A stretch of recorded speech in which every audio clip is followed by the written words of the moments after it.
जिंदगी में उलझे मनुष्य को क्या करना चाहिए। आइए जानते हैं गीता में भगवान श्री कृष्ण ने क्या कहा कि जो मनुष्य अपना जिंदगी से उलझ गया हो, उन्हें ज़्यादा दुख दर्द होता हो, उन्हें क्या करना चाहिए। आइए जानते हैं। भगवान श्री कृष्ण कहते हैं कि मनुष्य संपूर्ण जन्मों का अंतिम जन्म है। ये बात तो सही है। भगवान ने जीव को मनुष्य शरीर देकर उसे जन्म मरण के प्रभाव से अलग होकर अपनी प्राप्ति का पूरा अधिकार दिया है, परंतु यह मनुष्य ईश्वर को प्राप्त न करके लगाव के कारण फिर पुराने प्रभाव में अर्थात जन्म मरण के चक्र में चला जाता है। परमात्मा की यह एक अलौकिक विलक्षणता है कि वे भूखे के लिए अन्न रूप में, प्यासे के लिए जल के रूप में और विषय के लिए शब्द, स्पर्श, रूप, रस और गंध रूप में बनकर आते हैं। वे ही मन, बुद्धि, इंद्रियां बनकर आते हैं। वे ही संकल्प, विकल्प बनकर आते हैं। वे ही व्यक्ति बनकर आते हैं।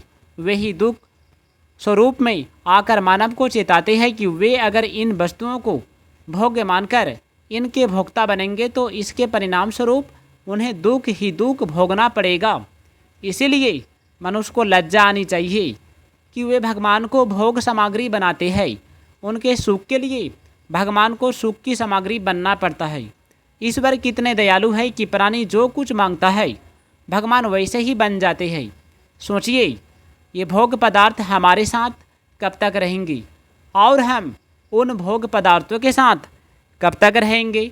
मनुष्य अपने स्वभाव को निर्दोष शुद्ध बनाने के लिए सर्वदा स्वतंत्र है, लेकिन जब तक उसके भीतर कामना पूर्ति का उद्देश्य रहता है वह अपने स्वभाव को सुधार नहीं सकता।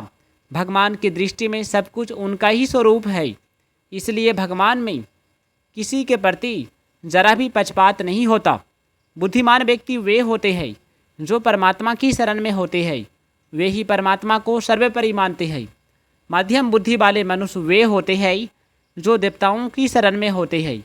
वे देवताओं को अपने से श्रेष्ठ मानते हैं, जिससे उनमें थोड़ी नम्रता और सरलता रहती है। दोस्तों, मूर्ख मनुष्य वे होते हैं जो भगवान को देवता जैसा नहीं वरना सामान्य मनुष्य जैसा मानते हैं। वे स्वयं को ही श्रेष्ठ मानते हैं। मनुष्य स्वयं यानी कि मनुष्य शरीर विवेक प्रधान है, अतः मनुष्य की प्रवृत्ति और निवृत्ति पशु पक्षियों की तरह न होकर अपने विवेक के अनुसार होनी चाहिए, परंतु मनुष्य अपने विवेक को महत्व न देकर राग और द्वेष को लेकर ही प्रवृत्ति और निवृत्ति करता है, जिससे उसका पतन हो जाता है। कोई युवा यह ना सोचे कि उसकी अभी न वृद्धावस्था है और न अभी मृत्यु है, अतः वह रोग मृत्यु से अभी मुक्त है। वास्तव में वह रोग मृत्यु से अभी मुक्त नहीं है, क्योंकि जब तक शरीर के साथ संबंध है तब तक रोग मृत्यु से रहित होते हुए भी वह इनसे मुक्त नहीं होता। लेकिन जो जीवन मुक्त महापुरुष है उनके शरीर में रोग मृत्यु होने पर भी वे इनसे मुक्त हो जाते हैं। जो भगवान को सामान्य मनुष्य मानते हैं उनके सामने भगवान कभी भी प्रकट नहीं होता। संसार का काम करते हुए भी जब सब संसार भगवान का ही है तब संसार का काम भी भगवान का ही काम हुआ। इसे भगवान की प्रसन्नता के लिए ही करना है। ऐसा भाव रखने से वह काम सांसारिक होने पर भी भगवान का ही हो जाता है। अभ्यास में मन लगने से प्रसन्नता होती है और मन न लगने से घृणता होती है। अभ्यास तभी होगा जब प्रसन्नता और घृणता दोनों ही न हो। अगर मन में प्रसन्नता और घृणता हो भी जाएं तो उनको महत्व न दे, केवल अपने लक्ष्य को महत्व दे। अपने लक्ष्य पर दृढ़ रहना भी योग है। मनुष्य का कर्म करने का जैसा जैसा स्वभाव बना है उसके अनुसार ही परमात्मा कर्तव्य कर्म करने की आज्ञा देते हैं। परमात्मा परमाणु से भी सूक्ष्म होता है, उन्हें मन बुद्धि द्वारा नहीं पकड़ा जा सकता। जो संसार में ममता आसक्ति का कामना करेगा उसे लौटकर संसार में आना ही पड़ेगा। पुनर्जन्म सुखों पर आसक्ति के कारण ही होता है। मनुष्य भोगों में जितना अधिक लीन होता है उतना ही उनका गुलाम बनता चला जाता है।